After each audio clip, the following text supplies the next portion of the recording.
बिलाग तुसी समझ जानते हो मेरे तो पहले मैं चूँकि अज इंटरनेशनल वुमेन डे भी है तो साड़ी एक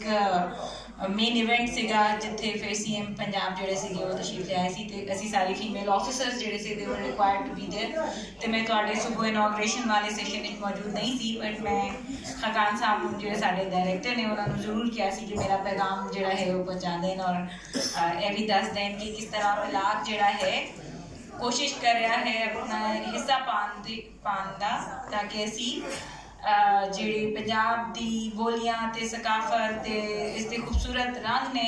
उन्होंने असी जिहड़ा है ना सिर्फ मना सकिए बल्कि दुनिया नूं भी दिखाइए, खास तौर पर अपने बच्चों नूं यंगर जनरेशन नूं विखाइए कि कितना खूबसूरत एक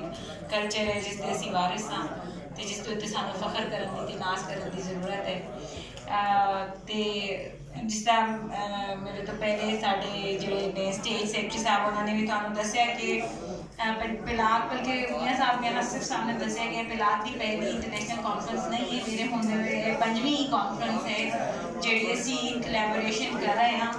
यह इदारा बुनियादी तौर पर सारे साढ़े जिहड़े भी पंजाबी भाई ने और जो लोग भी बहना भी और anybody who is working for the promotion of Punjabi language and Punjabi culture उन्होंने सारे वास्ते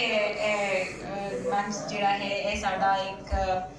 मरकज़ मौजूद है तुहाडी खिदमत वास्ते तुहाडी सेवा वास्ते असीं इधर हाँ जो भी कुछ काम करना चाहते हैं दे आर मोस्ट वेलकम।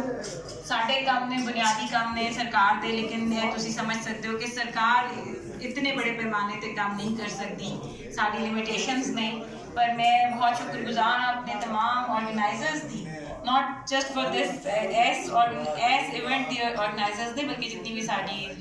इस तरह की कॉन्फ्रेंसिस हुई ने जिन्होंने बड़ा ही अच्छे तरीके नाल सेमिनार्स ते सारा कुछ मुनक्किद किया ते जेड़े जेड़े ने वो इस तरह की कोलैबोरेशंस लई साडे नाल जेड़े ने आंदे ने ते साडा जिहड़ा बिलाग इदारा है यह मौजूद है सारे वास्ते, खास तौर पर those who want some collaboration जिहड़े साडे इश्तराक नाल कोई काम करना चाहते हैं यू आर मोस्ट वेलकम। असी तुहाडे लिए काम कर रहे हैं, असी आप अपना काम भी करते हैं और जो कोई इस तरह प्राइवेटली भी करना चाहते हैं वो भी दे आर वेलकम। 3 दिन का साडा मेला है जिहड़ा सज्जे है ते तुसी इंजॉय करो। मौसम भी बड़ा चंगा हो गया